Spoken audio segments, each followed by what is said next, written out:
So I just arrived in New Zealand. I was almost blown out of the airport, almost didn't land. The weather's, it's like a force 10 hurricane. But first place I had to go to was Kumeu River. Been drinking the Chardonnays for over a decade, wonderful wines. Michael Brakovich, the winemaker, has always said I should come by and see what he's doing. So here I am, Michael. Welcome. Thank you.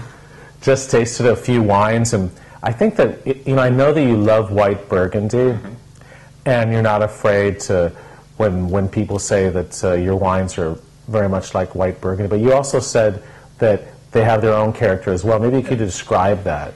Certainly, we're inspired by white Burgundy. We think they are the best Chardonnays that we've tasted. We do taste a lot of them in the course of our work to have a look, and we do a lot of comparisons.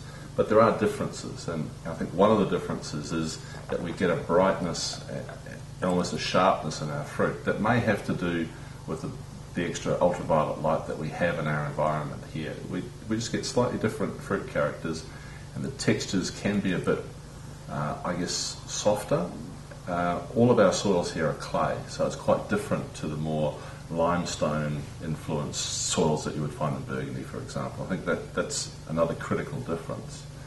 I'd love to work with some limestone soils as well, but have to find some somewhere. But with the clay, we get this textural element, I think, that's a bit unique to our style. But also, it seems, but then texture-wise, it almost feels like there's a chalkiness. I don't know if it's phenolics, but I like the texture. It's that elusive minerality, but it's a different kind of minerality. I don't think it's quite as fine as you would see in Chablis. You know, Grand Cru Chablis has that real edge to it. Ours is just a little bit broader. It's mineral, but it's a blunter edge, if you know what I mean. It's a bit coarser in texture.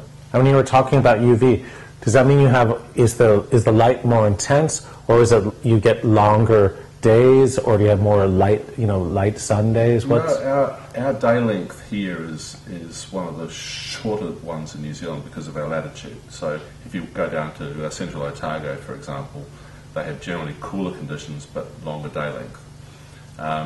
Here, I think it's a lot more to do with the ozone hole that's over us. So we do get higher levels of intense UV radiation. We have to be very careful about being out in the sun. You know, you can get burned in 20 minutes. It's quite special here. But in terms of overall light intensity, here in Auckland we have quite a regular cloud cover. So direct sunlight can be actually quite low at times, but we viticulturally have to manipulate the grapes so that they get the maximum sunlight exposure they can, and try and expose the berries to the sky, not necessarily to direct sunlight, because the berries themselves can get sunburned as well, and when you get the browning on the berries, on the skins, you can get quite bitter tasting compounds coming into the wine. So we are very careful when we leaf pluck to make sure we don't overexpose the grapes. And you were saying, I mean, really at the end of the day we could talk about winemaking techniques, and I mean, you know, all the tricks, all the ways to do things. For you it's really, you know, out there in the vineyard and this sort of heat or sun exposure and the interplay with your soils. And the soils, but also the trellis design is very important. The way we manipulate the canopy, position it, trim it so that it's well exposed but not overexposed. Because the trellis it's lyre, right? It's all lyre or lyre system. It's a U-shaped divided canopy that just maximises the exposure that we can get. I mean, you get the same type of effect with narrow rows, but our lyre goes back to the 80s, and we've adapted all our machinery to cope with that now, and it works for us. But I must say that that's only in our own vineyards. All of our growers are on narrow single rows.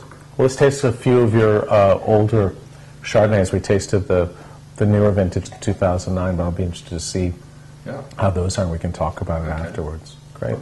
Thank you.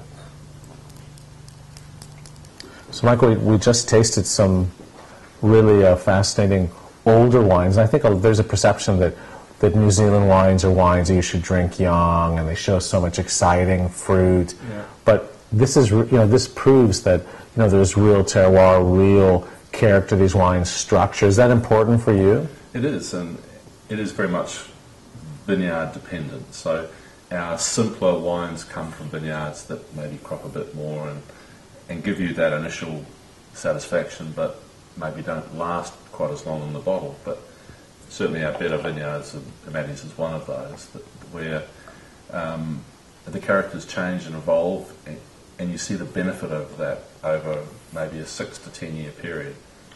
And I think that's true of the better vineyards all around the world, that they have the ability to age. And it is a truism about New Zealand wine that maybe most of them don't age particularly well, because they do have those bright fruit characters, and they're probably better younger. But when you have a better vineyard, you can build on the initial characters that you have, and the bottle age development, especially now that we are using a screw cap closure, you get this consistent reductive formation of bottle maturation characters, or bottle bouquet. Yeah, I can see that in this 2004. It's really taking on tertiary characters of lanolin, lemon curd. I really think it's fascinating. It's a wine that you drink and you keep on trying to figure it out. I think that's what's, it's a complex wine. It's fun, but it's serious. It's a really interesting, really excellent wine. So. Thank you.